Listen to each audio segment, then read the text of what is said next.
ce que vous avez fait de vos vacances. Et là, pardon, et là, il me vient la merveilleuse idée, vraiment la merveilleuse idée de marquer que pendant mes vacances, je me suis noyée, que j'ai failli mourir et que mon papa m'a secouru. Et j'aurais appelé des maîtres nageurs et tout.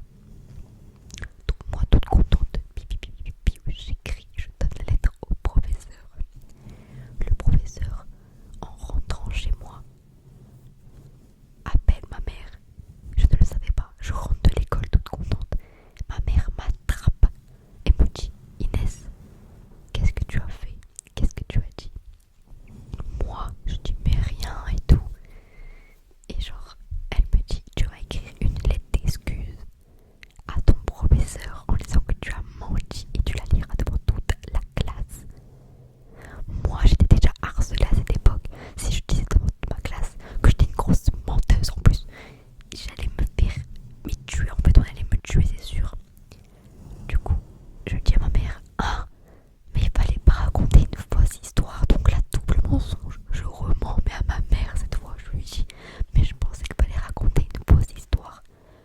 Donc ma mère, elle me croit, elle appelle le prof. Bon, ouais, elle lui envoie un message, je sais plus trop. Et elle lui dit: ma fille pensait que c'était faux et tout. Une fausse histoire qu'il fallait raconter. Donc le professeur dit: il faut quand même une lettre d'excuse et tout. Donc moi, j'écris une petite lettre d'excuse que je ne lis pas devant la classe. Mais voilà, du coup j'ai menti et j'ai fait croire que je vais mourir, alors que pas du tout, pas du tout. J'ai vraiment, en plus mes grandes vacances, j'ai même pas été à la plage. J'étais vraiment chez moi, chez mon papa, et j'attendais pas seulement, je regardais une petite vidéo de Squeezie, hop, petite vidéo, petit Zora et tout sur Yandere Simulator. Voilà, je fais ma best life en fait. Donc j'ai clairement menti. Voilà. Pour la deuxième anecdote, ah, c'était bien. Deuxième anecdote, en CM2, j'ai tourné dans un court métrage qui est passé au cinéma de ma ville. On a encore le DVD et tout, parce qu'on avait même sorti un DVD. Et dessus, du coup, j'ai mon petit court métrage et tout, mon petit film et tout.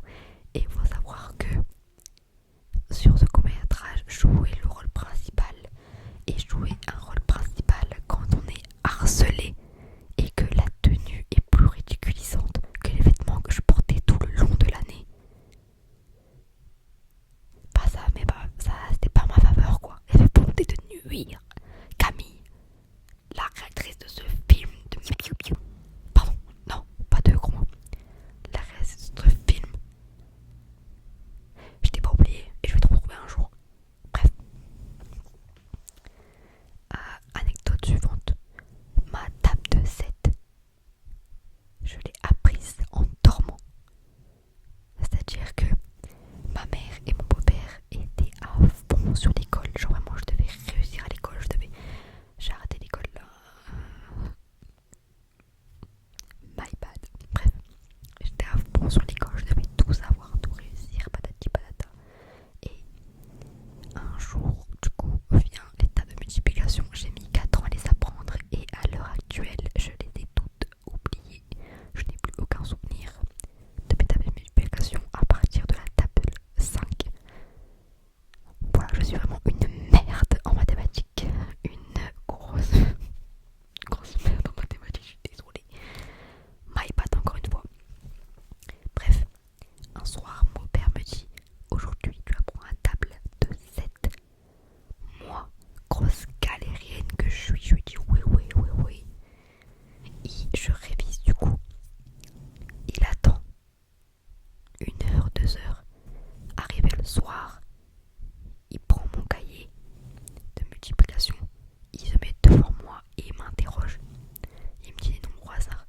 Moi, bête, bête, comme un poisson rouge, j'avais déjà tout oublié en fait. Tout ce que j'avais appris, j'avais oublié. Enfin, parce qu'en fait, c'était sa technique.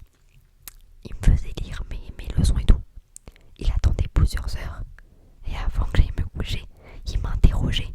Si je savais pas, c'est que j'avais mal révisé et qu'avant de dormir, au lieu de lire mon livre habituel, parce que je n'avais pas le droit à la télé, bref, au lieu de lire mon livre habituel pendant 30 minutes, je révisais pour le contrôle de lendemain. Bref, je retourne mon téléphone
Ok, j'ai une autre anecdote.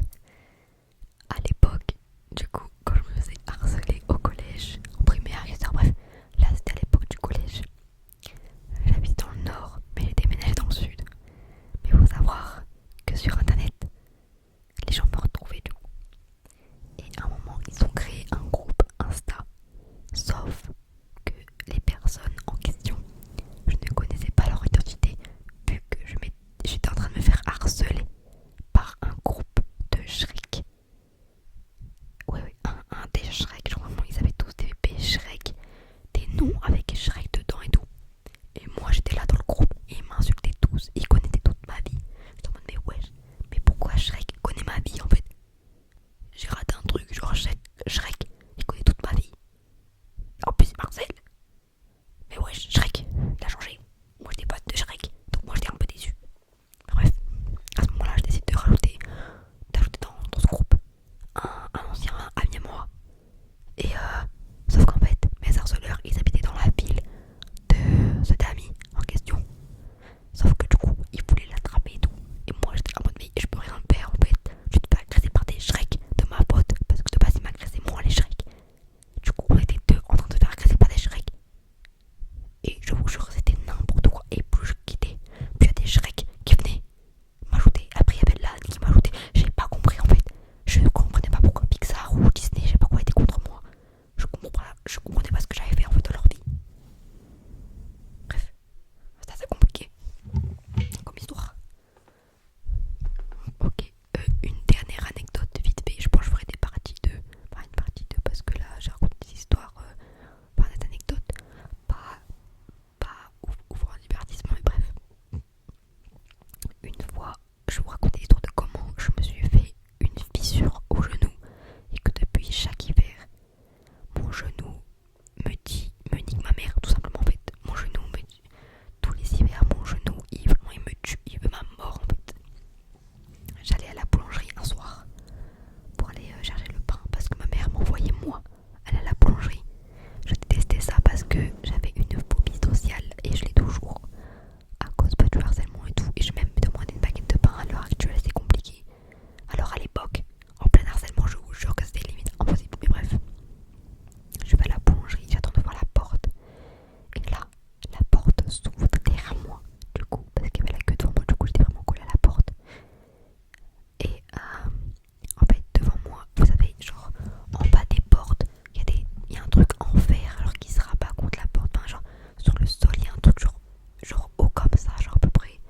Et genre c'est une tige en fer et la porte elle se claque dessus. Je sais pas si vous voyez ce que je veux dire. Bref, quelqu'un me pousse comme ça, il me pousse. Et moi je tombe vraiment, bam. Et genre mon genou, il rentre limite dans la barre en fer. Moi là, en PLS, je continue ma route, je prends une baguette. Je prends une baguette, je prends la baguette alors que je suis en train de mourir en fait pour moi. Je rentre chez moi, je galère à monter l'escalier déjà. Putain, pourquoi je prends une voix basse? Venez, j'essaie de laisser mes voix basse. Je monte un peu l'escalier et genre je dis à ma mère, j'ai trop mal au genou. Non, c'est horrible, j'arrête. Ensuite, moi, je voulais une vidéo en softpoken. Oh, non, bref. Du coup, je monte et tout et je dis à ma mère, j'ai trop mal au genou et tout. Et elle me dit, il s'est passé quoi? Moi, je lui dis, je suis tombée sur le bar en fer et tout. Et en fait, il y avait des amis à nous qui sont tous les deux médecins, je crois. Je sais pas, ils sont quoi, mais bref. Et genre, elle me dit, déplie ton genou, enfin, déplie ta jambe. Sauf qu'en fait, quand là, genre là, c'est mon genou. Et quand je dépliais, en fait, genre là, je dépliais. Et bah,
pas une vidéo.